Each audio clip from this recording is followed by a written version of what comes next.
Ya te kai beke tau kamata o ko lawe ipe ai ahon yo ko i San Francisco na ko dong tau mai an hota ya rolong ka to nga mau apin ya mau heni ke te wai lawe ipe ai ahon yo ko i San Francisco na ko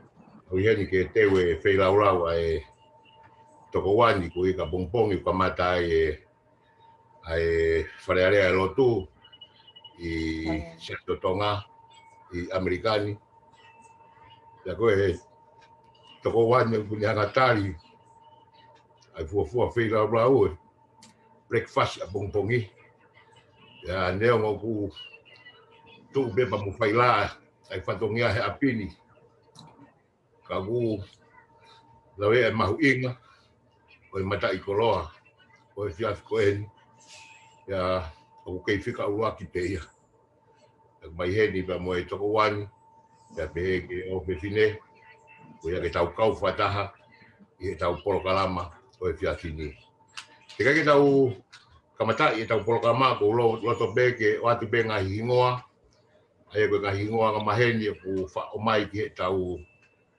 whelaulau whakawhetai ho tau apini o hange koia ko whongi mai e he whinei kwai whakau sea ai a koe ngahi hingoa aini ko pāti mio si tonga o ne vai ti peti whinau Tony Finau, Mona Lisa Kaivelata, Arisi Kaufusi, Manupure Waisere, Tapaita Salakielu, mo Salote, Vatongo. Ai ko hingoa ni walu na ka hingoa na tanaki mai e whaifikau society itahi e whairotu ane ahi pa ko lawe hipo kia e taha e whanau tama e tofi atu i wakano a Tapaita Salakielu kune mo ua hono sino i he whaingata au hange pe ko ia mtofanga ai whaifikau pentonga i he kansa ya ko tui ko mai tenga hingoa tuku atu pega te tautolu ke o fongia pe kau i he tau ngahi lotu he ahoni pa pe ke tau hoko atu aki i he tau maunga kresia ka maheni o hange koia koe fiasini o kore atu mua mo kataki o miuti mai mo ngahi ki mai si ya tu ke he pe ai ti vai si ai whaifekau pa mitonga o e koia kune hanga o tataki tau tolu i he tau maunga kresi o e fias koe ni ko whatapu ke a whio ai tolu tahai o tua i o tau loto tonga o tua koe tamai alo lau maari e maoni on ko whatapat ke whanau pa mo e whangamokopuna a Hawaii whatapu atu ki a katoa ki matapaa koura senturi o tau tahi wa walua ta pahe pehe ki ala a hopo e loto Tokyo ta mo ngai tuunga whare o hamata apure o whatapatu ki he mua waka o e maonga kresio e fiat koeni ta pehe ke tangata e ki whaitukau ta me Victoria ta mo haa whakalunga tonga o whatapatu ki he ngahi waskola ki a Mansiu ta pehe ka Lucila Alice tau kau whataha e fiat koeni tumo ke au te whatapau ki a Pane Pas kia pehe ki a sofere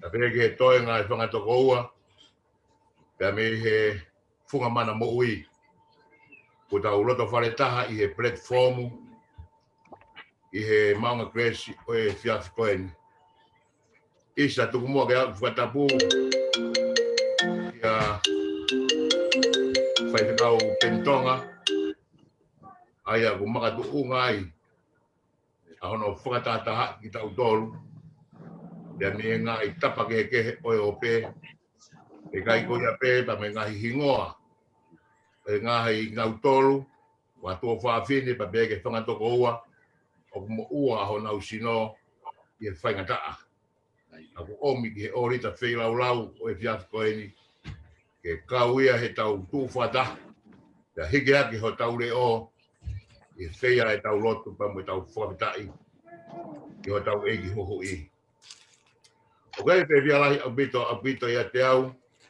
I via fini. O kai ke puri e a ho pe mo no ngai alunga. O ku tu beba mo faila ngai fatongia. O ku ke a ho pe ke pe mo taimi. Ka ku kai ke lawai fainga ta a. Ka ku kakau mai a ho mau ngai ofa. O ku wa mai. Ki loto fare. Loto fare masiva ko en. Ka honga au bito ia ki aris. Se behe ke whāna upa behe ke ngai kupe ka waki aho mau whāmiri. Ta whonga e whiafu koe di. Tari le rei. Ai whaifakau sea e wāhenga nuku nuku. Mere mau sea. Oi ai mua waka. Oi e whiafu koe ni. Honga au pito whaifakau. Ia liu lalo ai whaituuna. Kai lawa ke whailau i ho taimi. O afe mai koe matai koro aia kia tek mautoro. O via be la via koe ko tu ka beng te hanga o whatonga iau. O ki motua whaoha ana o kau i he ki whaianga lotu koe e kolose. I taimina ke whaikau se ai vai ni. Pea ko ke ilo be whine i kia vai o lupe. Ta koe whakaraki au vai o lupe. Palo. Ia e via whine mere. Tara mai be la hopo e tak. Ta kai ko koe ko ke lava mai via whine ke whai e taulo tu. Ta ko via. O ko nofo e vedu ko sendiek. O whauri mai ko me hoa hiwa ke waru ke hiwa. Na kulere mai bia ka te hei. O piki ngā toto pa meta mai o eiki koe ni. O kulahi ai ku whae. I hene whae. Ka kukai ko ma piki ngā toto. O ku ma whamiri ai. He is one of my best friends. Na mahu wata. Na mako bei hapai. Ka masivi huba mahu he matapat. E koristo ngā he tau kahiwa balua. O au ke ahoni. O ku ke whetai aki pe. Pe aku hange. Ku mau ho taha. Da ko fia mau pe. E whakaawa matapaka o omi hukumanto koua. Pe ape matapaka koula sentule tahe wabalua. E koua ngo. Tau tui tai toi vei ua. Koe tau tuu whakataha. Koe fufu ngaiwi maalohia. E ku whanongo mai a tua koe tua mo uhi. I e whei lau whakawhetai. O ku hake i hiloto whare koe. O tu whakaosi osi e nei wike whaa. Aho ke aho. Maha ko aho e ne tolunga fulu tupu. Ta moe kau whaife kau. Pia me ngahi tapa ke hoi o pehe. Ko nau liu e ngahi tāpuak. Ai ngahi keresi pa mo ngahi yako nati le rei i e wholofola. Pea kou tui ko mo uia e tamai oi ki koe ni. Kou hi ta ku tau maa tātou wheiwa ai mafi whakawheiwa ka mo ui ai otua. Tu mua ke tau kamatai ai maung kresio e whiafi koe ni. O hanga o whakawhi e ati mau tolu whantoko ua. Ta pēke whakatoa whawhine ai kupu whakawaka ho tau whamiri. Tau hanga mua whakatātāanga ho tau ngahi loto. Tuku mua ke tau hanga whakawhi e lau maria o tua. E hifo aki maha ere mai o loto ia tek tau tolu. E tuku ai koloa wholofora e whiafi koe ni. E hoko ia o tāpu aki ka tek tau tolu. I e oforonga o tau whai pa mei taimi ki tāniti. Whinei koe whakau, maurawa atu, malo apitu. Malo au pito ko whamalo ati he lea talitali le lei ko whai. Pea ko tuia ko tupe mo whai la e tau taimi ka ko kole atu pe ke tau kamata mu a hange ko ki polo kalama ko tuku atu. Te spela atu ha tau himi. Pea ka hilia te tataki ki tau tolu i halotu kamata. Te ulawa te tau wholofola ki tau kau whakatahai. Pea ose tau lotu pe whai mai ta mai o he wani te ulawa te tau wholofola. Ke whai mea ha tau ki tokon whakalau maali e. Pea tau hiwa, ai himi pea hoko atu me tau lotu hufia. Tau hiwa mu ai tahataha ni mai puna ke. Tahatani mahini. Ko hi ko ka veinga pe mo tau mu a oe. E fiafini ko e tau tui ke tata au si su ko ia pe ho tau nga anga. Pe a ko ia pe a ho tau whakawhie maali e mo ho tau whakamo ui. Tau hiwa pe mi henga hi veste spela atu. Tahatani ma si su ko ho tata a pe a moho anga tonu. Ko e ku teu nga pe ia pe a mata lelei.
tu alele yo ku mau whawheta i ta tu kua tu kia te koe.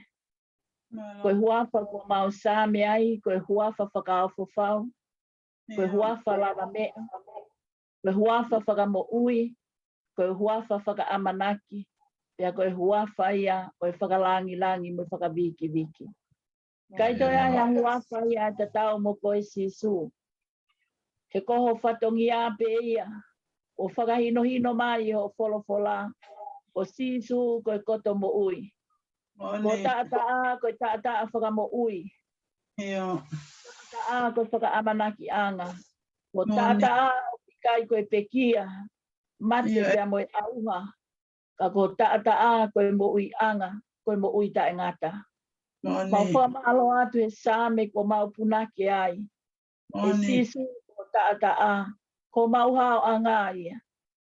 Ko ia te kina ki mau tolu he mama velani. Pea ko ia ki ngata, ai ngahi whai ngataa o e mo ui.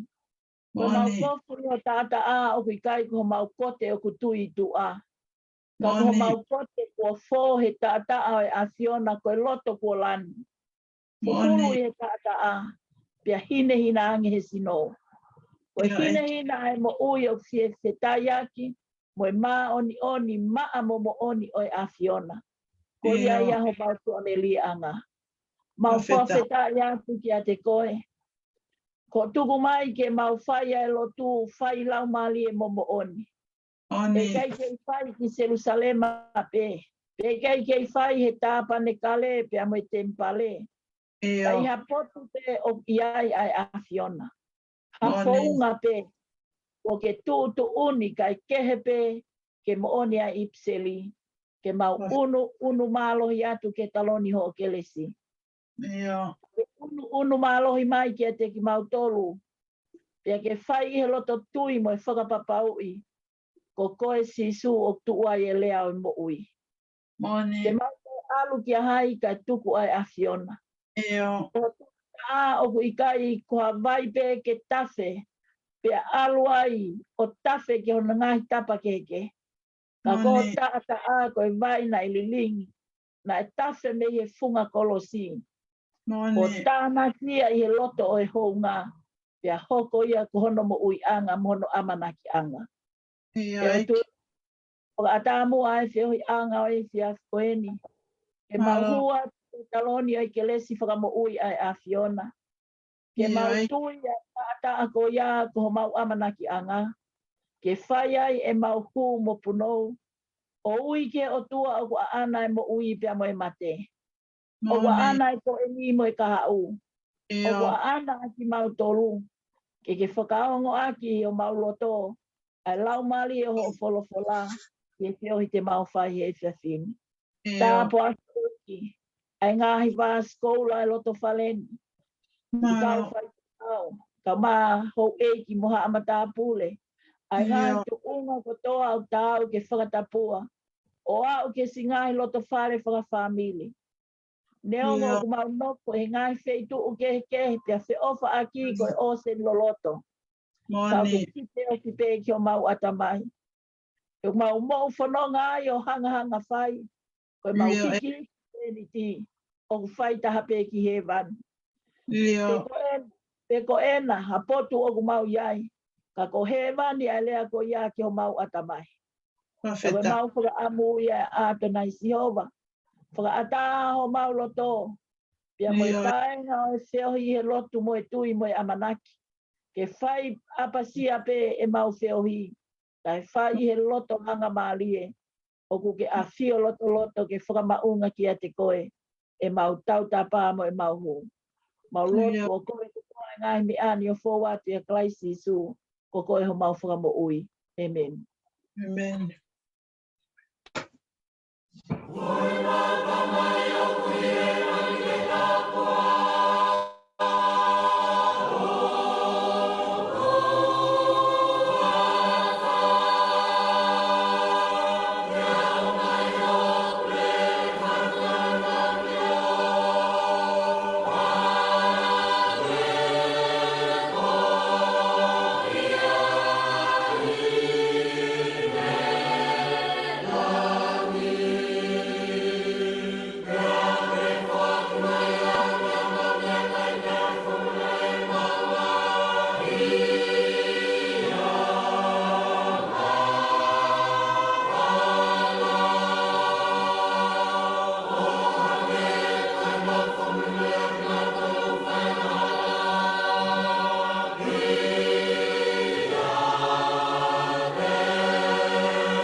Te lau atu hatau wholofola pe a mehe same, hiwa ngofulu mātolo i ngai same.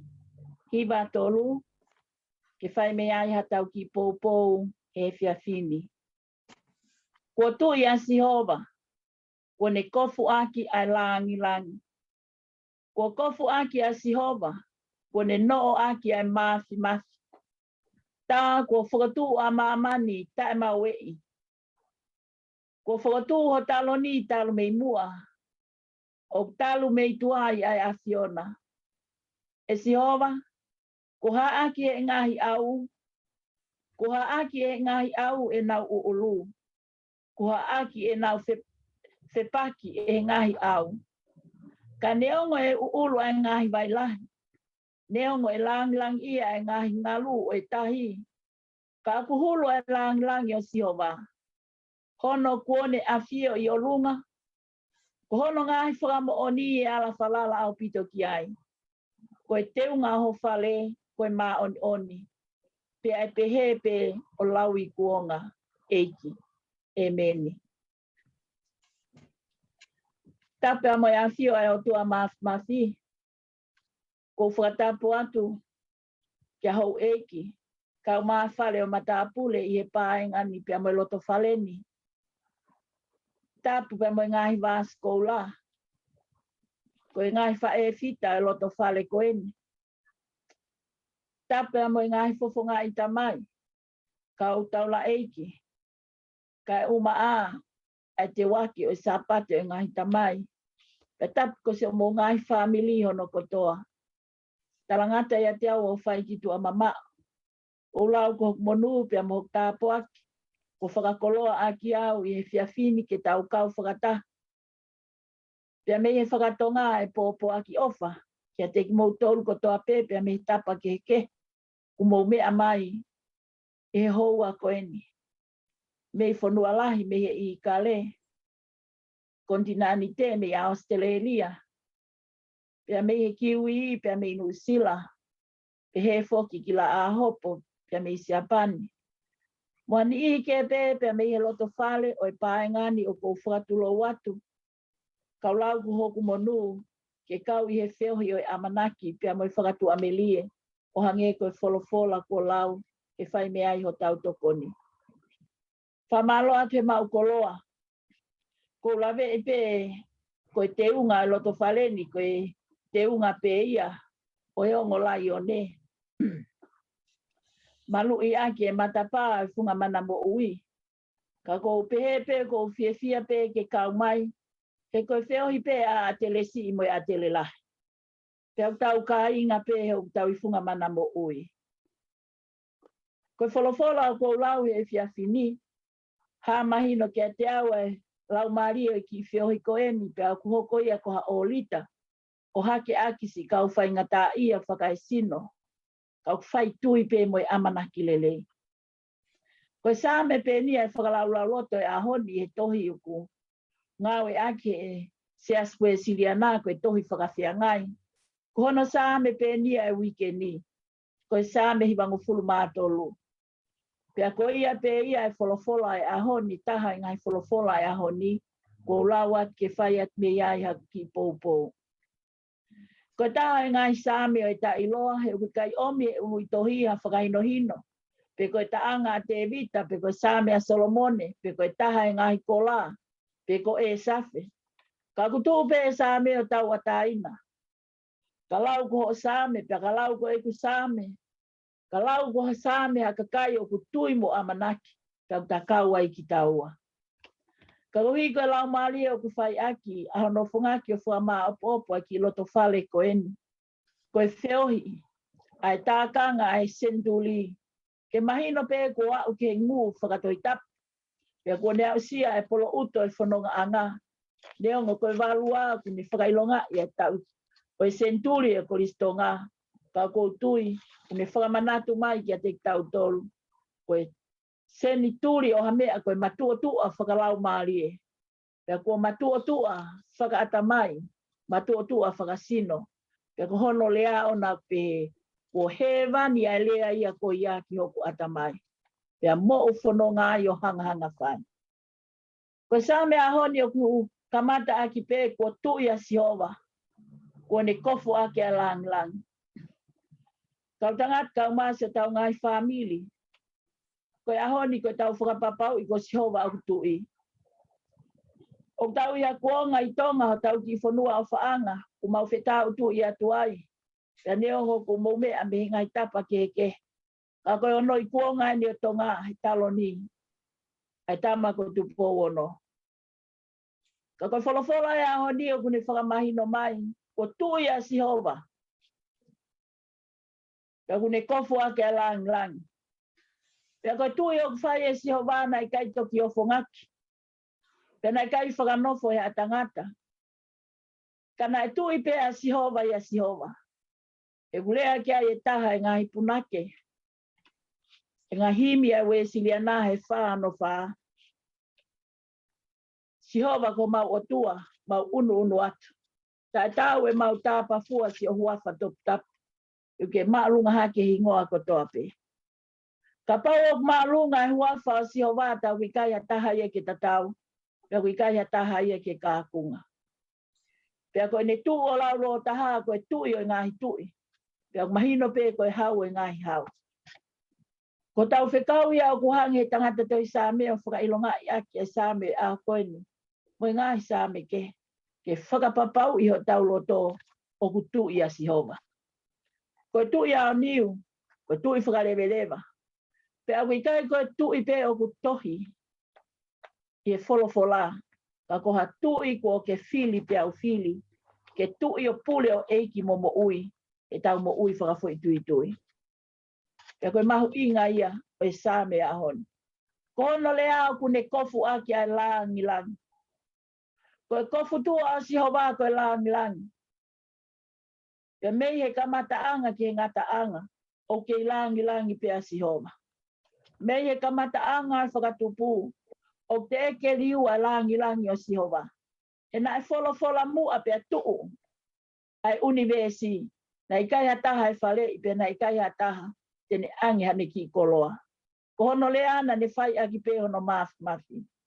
Ko whai ngā langi o Jehova. O kai mauea. Pea ne ngau ia e urak tangata. Na ikai hanima e tokoni. Na e fola pe ki he mea kotoa pe a hoko. Pea i hono tou kupu pe. Na ne toa e fu. Pea ne ngahi e urak tangata.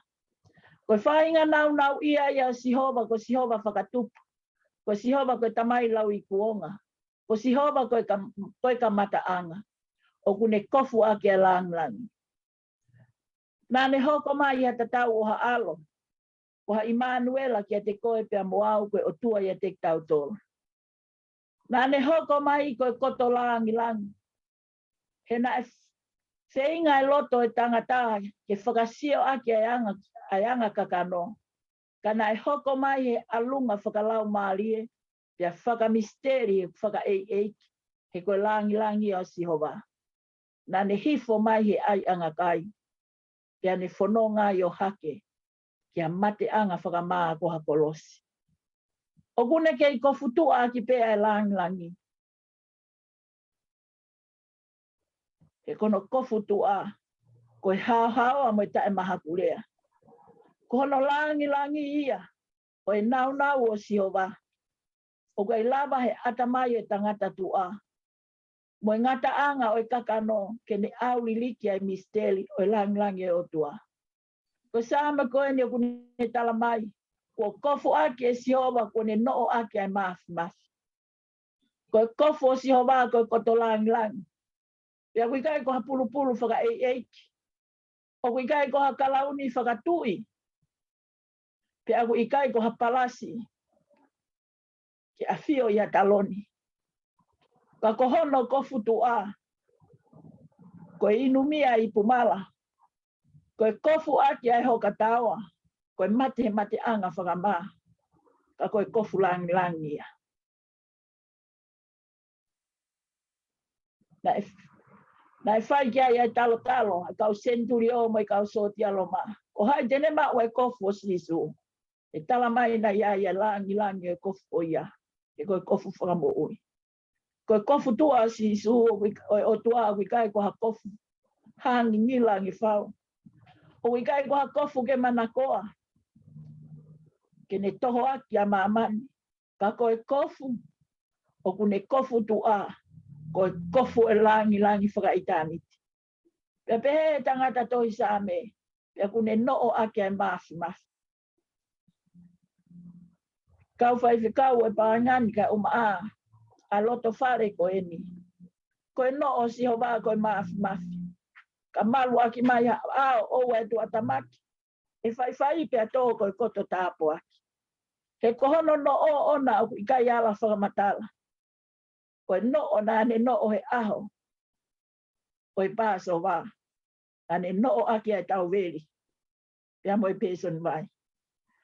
Koe whainga no o ehi me iai e tangata.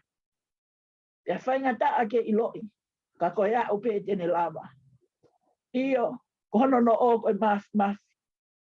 Tā ko whotua mamani ke tae ma wei. Pea ko whakatua no talo ni talo me mua. Tau whanonga e kuonga ko pōpō uri a mamani. I hono ngai maha ki whakaauha.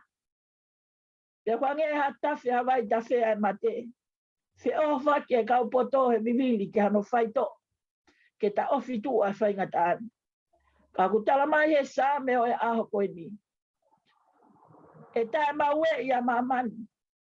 He koe koa mamani na e fo ua tangata. Koe mamani na e maa i moa ia sihova koe tui o ngai tui. Pei kai lava e a tangata ke ne mau ia e mamani. Na i kai ataha tene whare ia pe anga ni ki koloa. He kohono talo ni, na e whokotu o talo pea me i mua. Ko tau tua me lie anga ia moe amanaki. Neongo ko wheha potu o tau he ki ai. Ka kuane o si toko naki ho tau ke nani. I he potu ko toa pe o tau iai. Koe ke nani ko ia.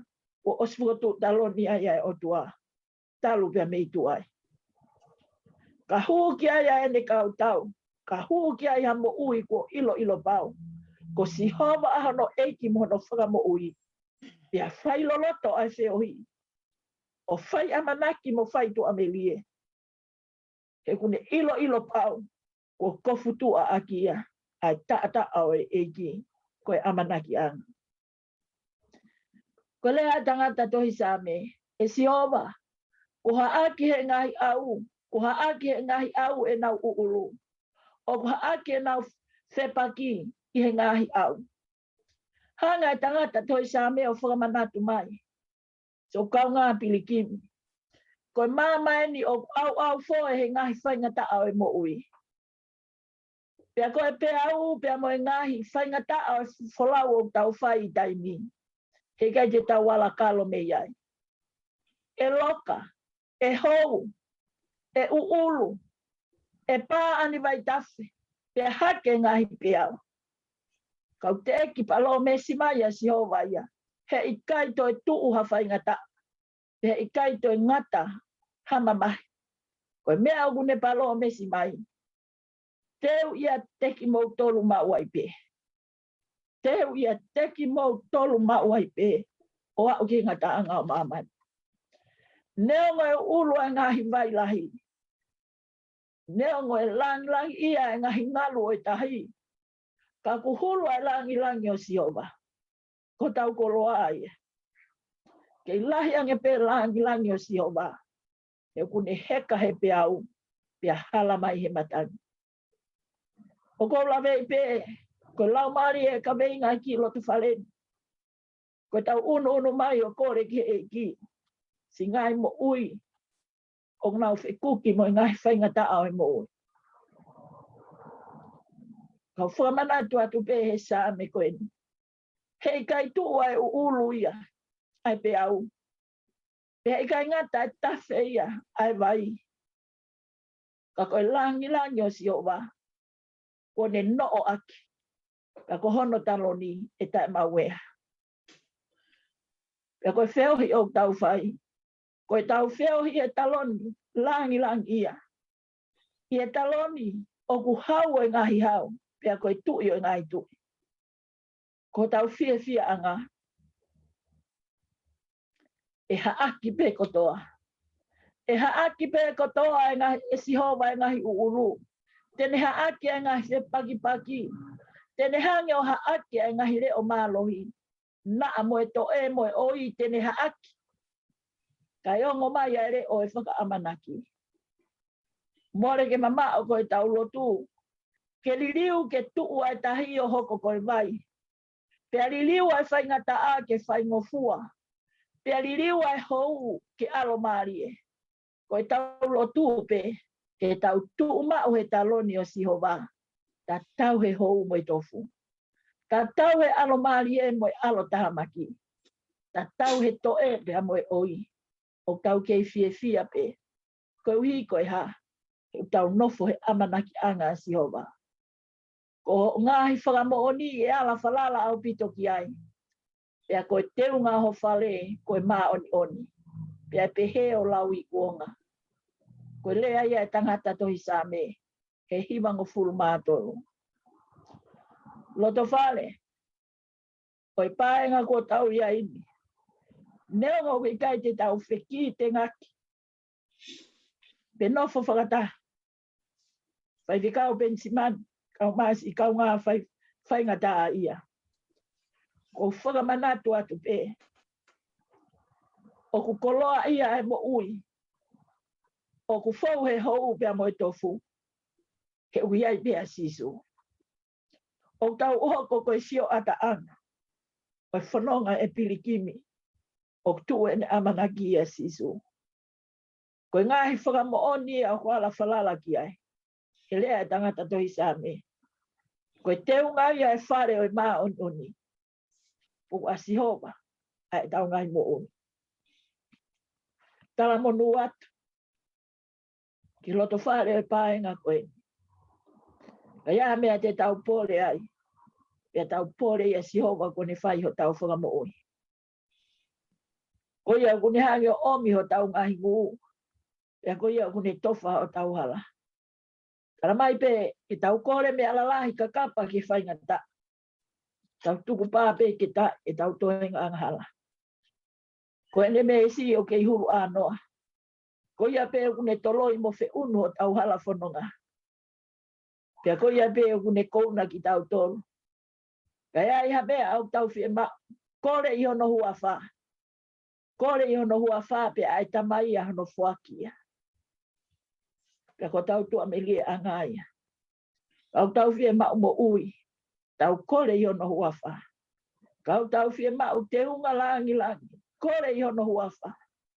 Kau tau fie ma ke kite o fui mai ki o tau atamai. Kore iho no hua wha. Tala monu atu. Ke toko taha ko toa pe o tau whiohi. E loto whaleni e loto mo amanaki lelei. Ofa ke hoko ai ki whiohi angani. Koe whiohi anga e whakatua me lie. Koe whiohi anga e whiohi fia. Koe whiohi anga e amanaki lelei. O mo ui ho tau eiki. Te tau toi alu ki a hai. Kai tuku iau ki ai a lea o mo ui. Kau whama apo aki mua. Ai ves whaka osi o sa me koni. O ho ngahi whaka mo oni e ala whalala au pito ki ai. O ho teunga o ho whale koe mā oni. Pea pehe pe o lau I kuonga. Amen. Tawang ke tāpu aki ki tau tolu e sihova. E potu ko toa pe o tau iai. Kone mua ke tau hiwa. He onongi au o fulma nima o himi. Na koe lau maari e punaki e koeni. Koe lau maari e whakalotu lahi ki tau tolu. Koe lotu ai kakai o amanaki a sisu. O ikai ha tala noa mate ai. Koe tala noa mate koe whailonga ai e kakai o ikai ke nau tui ke tāka a. Ke lanu o tau lau kau aki. Koe tau lotu o whai o tau tala noa mo ui. Mo ui koe ni pe koe mo ui kaha u. Ka koe lotu ai tangata maa oni o lotu mo ui. Ka iaha lotu te tau whai o tau kore mo ui. Tau amanaki mo ui. He koe o tua whaka mo ui. He koe huafa sisu. Koe huafa whaka mo ui. Te spela te him koe ni ke tau toi hiwai pakahili mua ia ko kole atu peke. Toi whakatau kei mai pe pea me ho tau loto whaleni pea me I tau muana. ai ngahi ka veinga lotu, ka koe ne lava ia pia tali mai e tau lotu, pia te utoki lotu tuku atu pia mo ke lesi. Te spela pe ai ngahi mi, ai ngahi vesi kotoa, pia ka hili ko iau ko utoki kole atu, ke tau hiwa o hange ko ia himi ulo aki. Lotu kainga o ou ai fiu, koe eiki e tali hu, o kuofi a tonai, o mou kore e ki whakai. Lotu kainga he mea kotoa, ko sihoba e whanongoa, whaingo fua pe whainga taa. Lotu ai pe o tai tāla.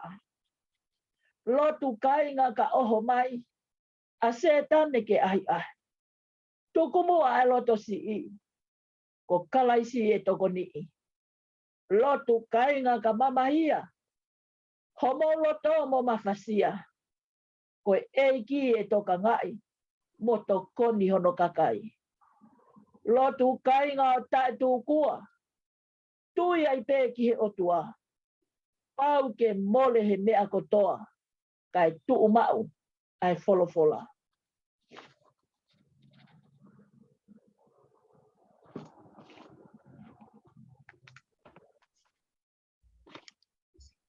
Lotu kainga o wai whiu, ko e ki e tali ho, o kuofi a atonai, o moko le ke whakai. Lotu kainga he mea koto, ko Sehova e whanongo, whaingo fua pe whaingata, lotu ai pe o ta e tala. Lotu kainga ka oho mai, a se tane ke ahi a, tuku mua ai loto si, ko kalaisi e toko ni. Lotu kainga ka mamahi, homo loto mo mawhasi, koe eki e toka ngai, mo toko ni hono kakai. Lotu kainga o ta e toko, tu e ai pe ki he otu, pau ke mole he mea koto, kai ku umau ai wholo fola.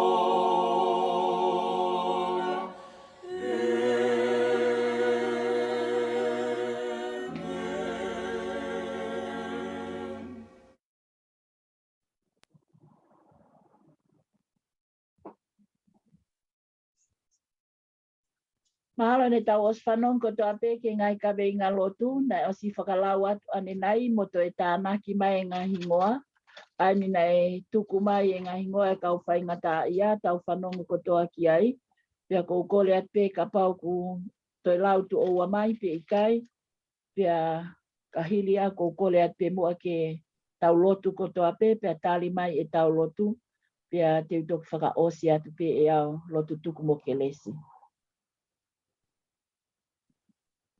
Io, mere, e tuku Alo. te hingoa. Io, ngā hingoa ko pāti meo si tonga ne vai, ki peti whinau, Tony Whinau, Mona Lisa Kaivelata, Arisi Kaufusi, Manupure Waisere, Tāpaita Salakielu, na Mosalo te Awatongo. Ngā hingoa ai. Pāwheta.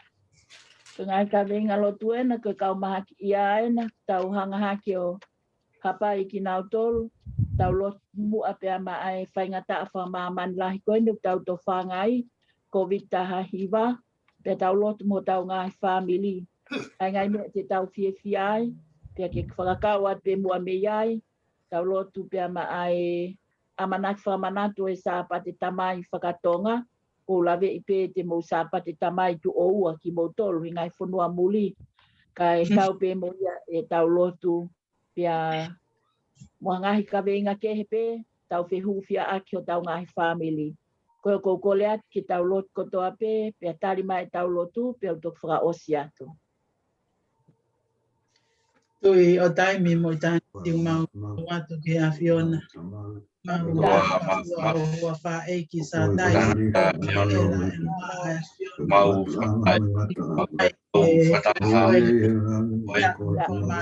Ikia whaftai mo whakamaro moko aho pe e pai ka pei tala maro pai kia te mātou e aho whaka ia ia mau whai ai roto e ni ilo mau wanu herere tafe mo wai ola he matapa pe mo mau whakatai ai mai ai Lotu pembo abai ke ngahi ka venga na tolu ko tape pai ke te ke matolu pai ko e dai ya pilo pau ko ke folo mai mata ta ko wa ko tolu yo pa ia i ta wa nega loto vai ya loto Pabilo, tua mai fo mau whanau mo tala maka tala vai i wakai o au whanau tui asi hau vai e te kumau tui mau whaman oi au mau te kake vai e ai hoa koi vai whikau pentonga i pai te mea si tonga ne vai tau tolu toa kua bēnga i hoa vai koe kai ki lawa o whakalau ki au ki te mā whai whakamu ia e aduna. Mawilo kai ki te aho mi kue hau i e o mau si hau mā sāma. Pange koe whoropola mau whanau kia e a hoi mau matongi a peke roto. Whakatai au ki omi ngahi. Where o e hala ke whakaloto lahi i aki e mau. Ke whai si mau ke tahi mau ki he a.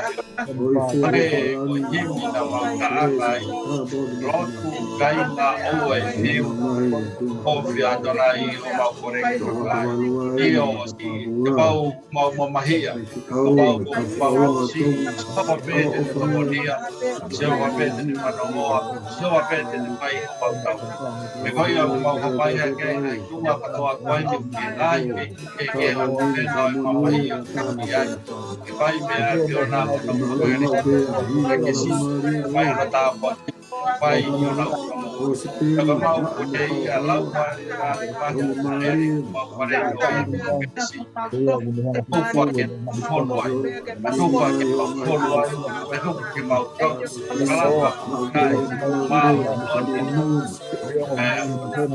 koa mai mau dolo whakatahan mau ki loto mau ki hapai o hake ai pek mau omi haloto omi haloto hai lah kita tak ya lau mare mare ya lau kalau tu lagi di matol kita sekoi olahi reklama fotografi que mau lau lama talak apa apa yang prospek oi vi ya mau lo tu mau kamu ya pe ai e hoi fua mai ya kana lama pai ho kamu ke kau mai mau kau kata yang on wange kau oi pa on dari kau kau tolong mata ngata waro pa iyo kai au si be ma fa ma ua be ngai lo pa mo pakta u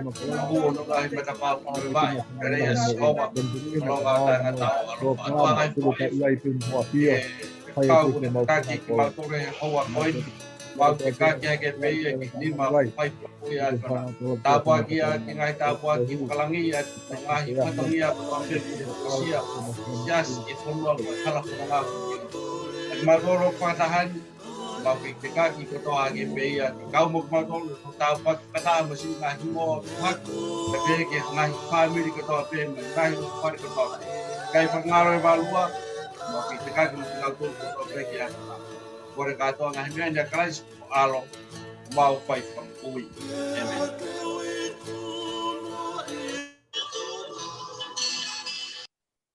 Sisu na ke pole ke whakangatahia. Koe halaya kua mole lava e vete kina. Ka aipe ke ka anga kai mau kotoa mo ou. Kai hoko ho mawanga koe koto whau fo ou. Mau whawheta iatu ki a te koe. Ko whakatui e ki mau tolu a kote langi ia o e Afiona. Ke whau he hou pia mo e tofu. Kai a siria i e mau kuki. E mau kilo ko toko taha o ku mau piki ki ai koe kaume a whawhale ia. Koe toko taha ia o ku tuu mo ki mau tolu he aho o e hou. Koe toko taha ia o ku whai ki ai e mau ngā. Koe toko taha ia ku mau malu anga, mo mau whakamu ui anga. Mau whaka ia tu e o tua he hou a koeni. Koe mau unu malohi at ke taloni ho o ke lesi. Ka ke unu kia te ki mau tolu.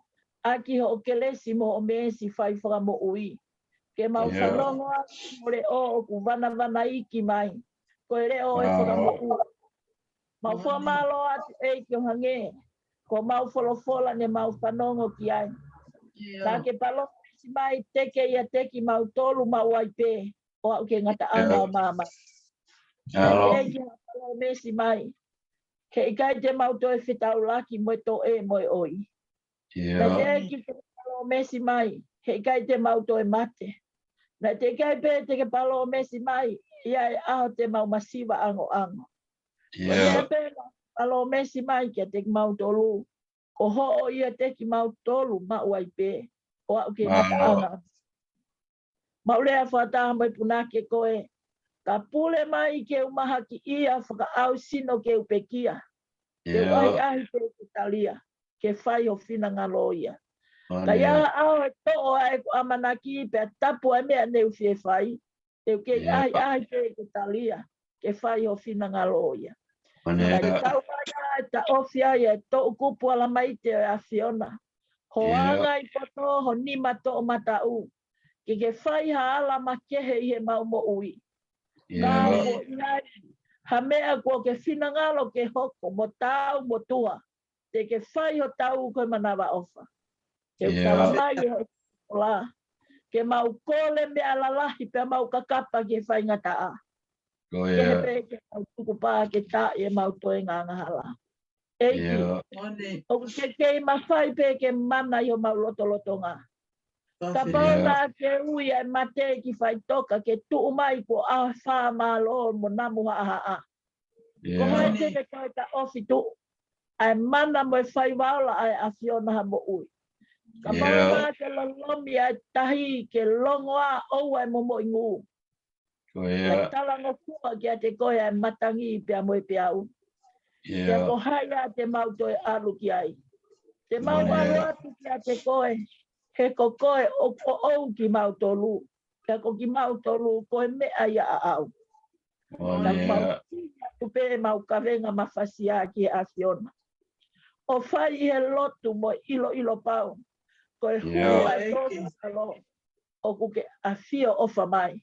Pe a kuke fie whanongo ke tangi ai tau to e ai angahala. E fie mo ui. Mole ke mama ko e mau oatu e mau ngahi kawenga lotu ke mau o feia i a whinangalo e a Fiona. Ka koe tala me ho mau ngata anga. Ka tuku atu ki a te koe sātai ho mau whiunga. Ke whai ho tau koe manawa ofa. o ke mana tua ki mau tolu koe tō ki lala. O ke toka hio ai. Ai ngahi ngoa ko lau whakalau te lau i o mau loto whaleni. Si whai te kaue mau hapai atu. Mau tōku ata pensimani tonga ka o maa. Si alisi ki a Fiona. E ki. Mau kau whakataha pe mo mau amanaki lelei. O ke kai tōha manu ta te ki a Fiona. Mau mana tua. Toni fina o ka o maa. Pati mosi tonga o ne vai. Lisa kai velaka. Ka o maa tipet finau. Alis o kuki. Ka o maa manpule pe pehe ka tapaita sa laki elu. Kaya ya ngahi ngoa aku melempu. Ako o tua ko e tokai maananga. Whaka mo ui o ku mau tangi atu. Ki ke ala ma kehe mua he whaunga pe a au. Ke fua whaka mo ui o mau lakawani e ke mau pi ki tai ki a te koe. Ke whaka mo ui o mau kino. He koe nunu mo vete pe. Koe kakano koe whare kere kere pe. Ke whaka mo ui o mau ata mai ke mau lava o tali. Ka malu mai aki ha ao. Pea oua na mau tu atamaki. Ka whola whola. A mawhea e mea kotoa pe. Pe au malava ia. E koe ui. Koe whola e o tua. O kia te ia e ao niu. E ki. Koe ko kake ati. Kau maha ia kotoa pe ki a Fiona. Tā kai aso lolo whakanonga. Lilingi mai. A ho o kelesi. O whakapuru. Kahi loto whare kotoa pe. Ai ngahi wai. Kau maha se nau whanau. Ai ngai mo ui o unofo i lelenga. He koe tai fie maa vai koe mo oni. Ka kui kai siva e mau amanaki. E te eki ha taha e whaki tō mui me he a Fiona. O ku kei taimi pe ke tala ki a sisu. E mau mea kotoa pe. Mo oni pe e o tua. Whakanau nau na e whai e maata. Tala pe ke au ki a sisu. Tala pe ke ne ilo e me au ku hoko i a pimi ki apiko pe tai. Tua e ke moe hua e ongo whewhine ki tua, whakawhetau laki. Ka neke i hene pe sisu, te hene kai mole si o matonga ane. O kei whai ngokua pe ke whiohi mo koe sisu i hene. Ne ongo awhio o lunga koe tui e universe, ka mau ka lotu ki a te koe, te ki hanga mai lewa. Te ke whanongo, te toe o ku whai me tapa ke. O mau iai he mama ko eni. Ka kite o kite ki o mau atamai. Eki ke te ongo na mua. Si hu tō whaki o mau whai he loto tui mo e amanaki lelei. O kuako o toa pe ea ke taloni ho ke lesi mafi. O kuatu ko toa pe ea ke ho taloni mafi ia. O kuatu ko toa pe ea ke ho taloni ma oni. Ke whakateu ngā kisi. Kau whainga tā ia whakai sino ko toa pe. Haiwi whakamo ui o e a Fiona. Wholofola mai pea koe eiki, ka nonga i pea lotoni a hoa. Wholofola mai pea koe eiki, ka tuku ke mo ui e fu koto mateni ko au. Io iwi whakamo ui, te ke malawa noa pe. Dua mafi o kai puli o fofonga. Whainga tā au ku te i mamani. Ko tawhea i o hangeha vai tawhea i mate. Pea ko ongo mai e tuku o ku hangeha. O ku hange i he aho ki he aho o ku kai te maulawa o ta ofi. Ko whakamahino mai ko koe pe sisu ke mawhi ia mea kotoa pe. Mauloto pe o tua ki ke mari taata a se maungahi mo ui. Mari taata a maungahi mo ui ke mauha pe he taata o e a Fiona. Ko mau kofu tu a pe ia. Ko mau malu a ngā pe ia. Mau mana tua se o maungahi family. Ai tapa ke ngai whanua muri o kunau si whakapae ai. Mauloto pe a Fiona e o tua. Tuku ai pe ke a te koe. Whai pe ho nau whawhanga, kumi ho nau no whaanga, ka kei te mo ui ai pe ki he lang. O ia toe, ai api, tae au ai te mau toi whakataha pe ki ai. Koe api mo solo mau tu unga ia oi a Fiona. Whawheta ia to he whia whakaloa ko eni, ke omi ke mau longo aki. I he teknolosia pa kune whaka, wā ofia ki mau tolu he amanaki o tui. Tuku reo tua ka pēha mea ko mau korea hohua whā hui kai whi unga. Ke me rembo i o tātaa. Kau kia ia mea o tāu ke mau ka kapa tua i kai whai hamo ui ka luse whai. O i mau tolu eiki ke mau vai pe kai tuli. E o te mau ai a Fiona pe ke whaafua ki mau tolu ai ofata engata. Pe ke whai ai ho mau whakamo ui. Pe ke tuku ki a Fiona. Pe ke whakapulupulu aki mau tolu o maa oni. Pe mau tūta tonu o maa lohi.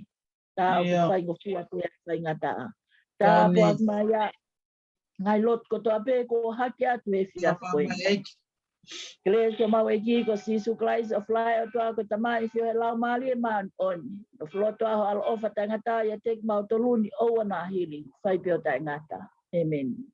Amen. Amen.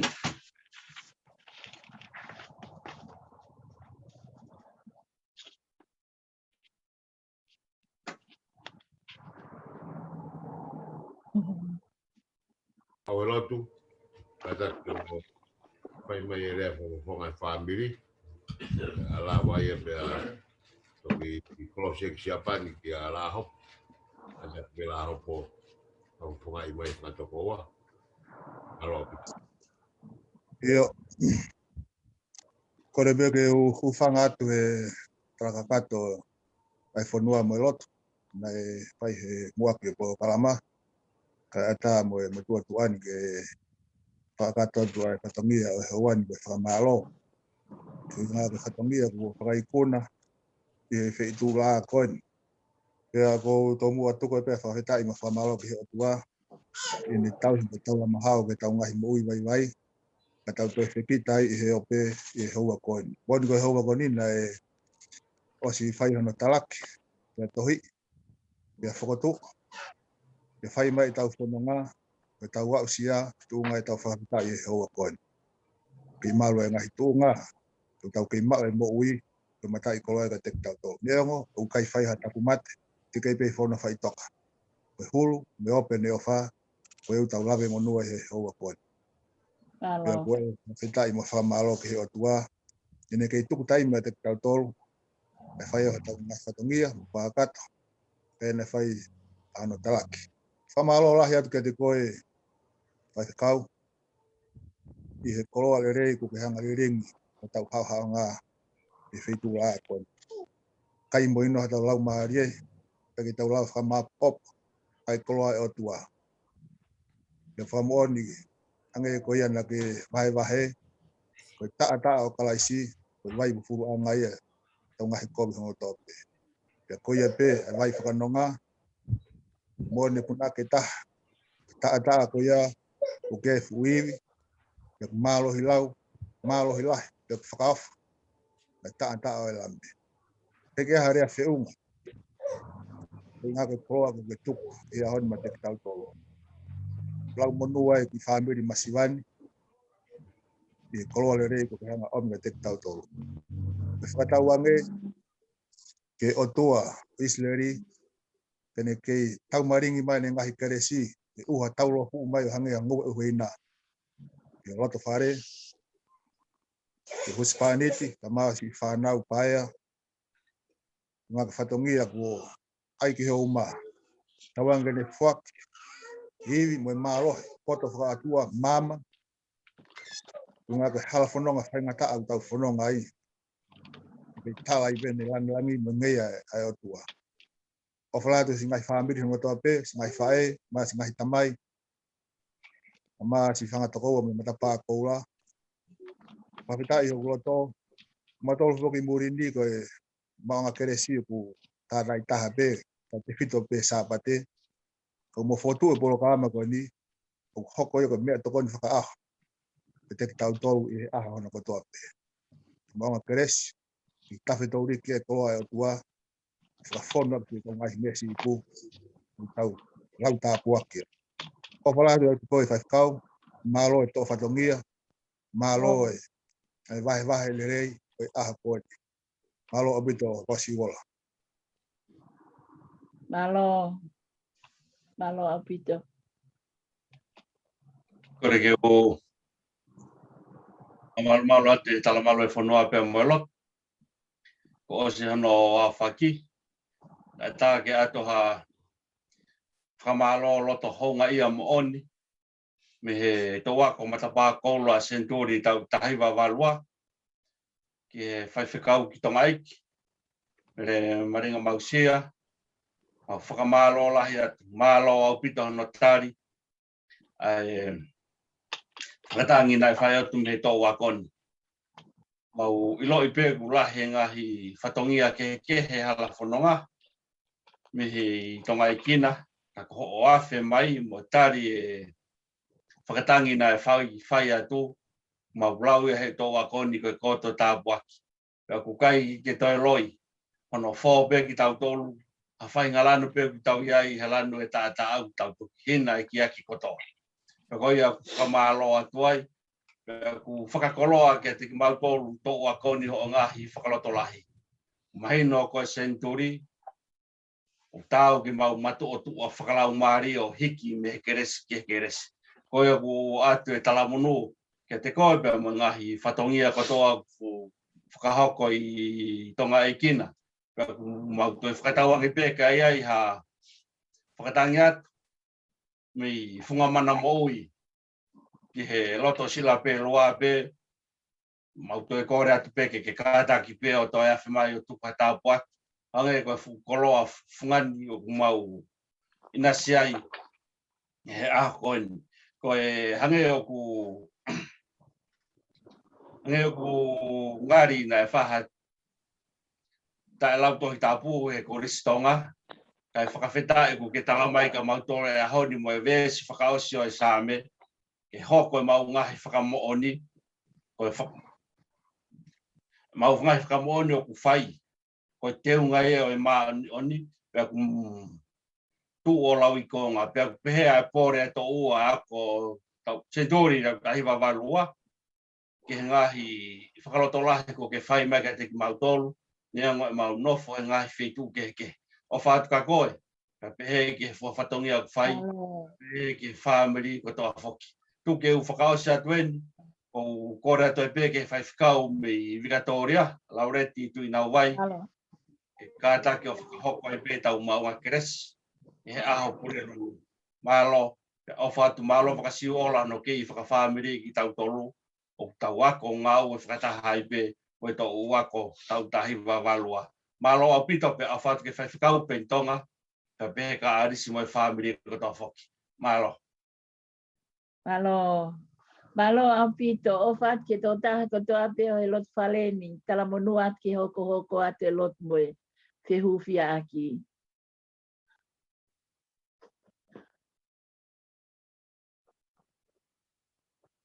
Oku Vaksiwala ku koia. Koia. Io, tagai. Ikai, na wingai pe ku ani miuti e whanaksai. Sa koutui koe ngongat peki he tangata ni ka pen. Oku whawhawha upito e tangata. Pea oku teu pea pongpong ke mau whoronga atu wakato ki whelaulau. E kamata e whalearea lotu o pongpong. Tonga ngaha te kulo mo se puni tua. Mau teu ui e ku aya ku eri e breakfast. Ko e breakfast o ku alu e mea patoa pe. Ko e fungani ko e lanu wai pe tata ngana ko e kau. O mau e whanau e kula ata pe ai aloto kalani San Francisco e aho pongpong i hangai ko e whaamu ai whai kau. O whamaro lahi atu e ngai lotu. Ko tu e o ku loto lahi ai pe o tu hatau loko wani. Te wai pe bongbong. E mau lava atu. Hangai ko ngahi sio na e whai pa mi he aho na e toa e whaingata koen. E whia whamiri wha maapo opo mai ki mau tōre na kai ki haa manaki. Hangai na e sio mai ki he tewe konferenisi na hangai kai kai. Whaweta. Mau teu no loto whakamari e. Ke hanga mo pe he ki o fongi ki mau tolu. I he tui whalala, pai ki aha mea. I tae mawheia, i he ne malawa.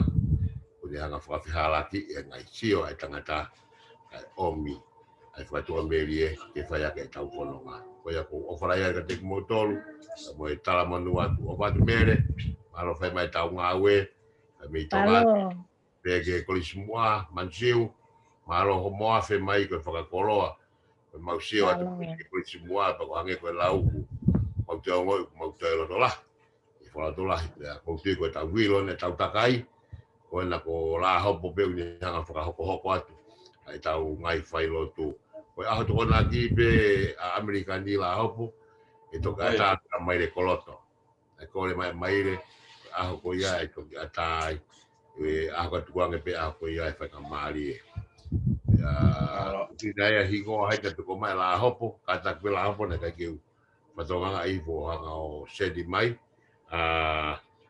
o hiwa ala to a he ma ko ki tamai o iko ni o si mo ano sino e covid ta hai wa Japan ako to i te tau toki kawia hingoa koe tāna mai ke taurisi a pongpong o watu tau lotu ako ia o watu lata i kau mai mo tau tolu mitonga pehe ke ki tamai o eiki ko ni kosione kai ki hanga o lawe i e tamai o eiki ko ni kataka nge sione o ki admilti mai o tui ko first time mo tau tolu he fiafini ya ko toi ke ki lea mai pe ko me ko hu mai pe ko lo tonta family porque ta ya DNA ta tau pe family mo reti ko to ai pe mo tau to o ya sione ki fa filo aki mai pe o tu ma hu inga o pito ka te au pa pe ke ka to koa si o afe mai malo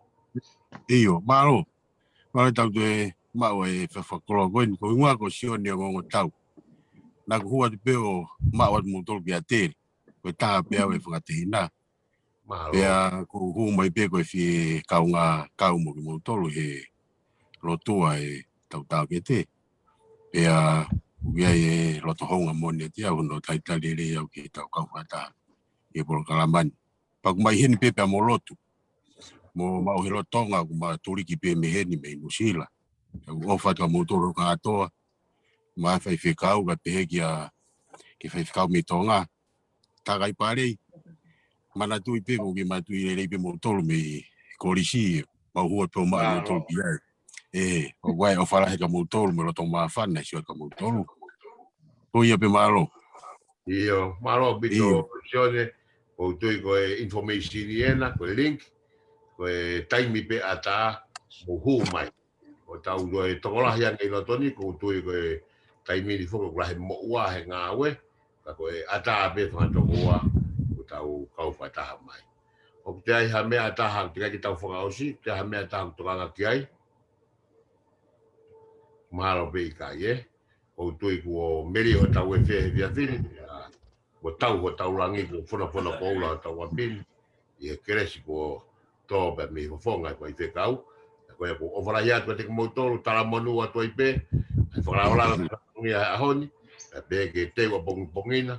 Mono ka hinga whapatongia. Tau te whelonga ki ai pe ho tau apini, e taim te tau pungi. Ko ia ko ofrai ka te motoro, mo mea toa whai ki atu.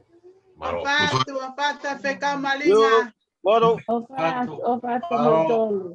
O whātu wheka witonga. O whātu mere, o whātu whekau. Pat mere Kusila, o whātu. pat mansiu Pat mansiu. O patu Patu lata. O whātu. o fatu kau peni Peni. aro wasiola Io, wasiola mo peni mo te we breakfast ki au. Aki mei holo se ko ta. O malo le ne ya peni ke whakau. Ko te Whakau ke laulau. io. Ko te peni maro ko mei moho mai ka e.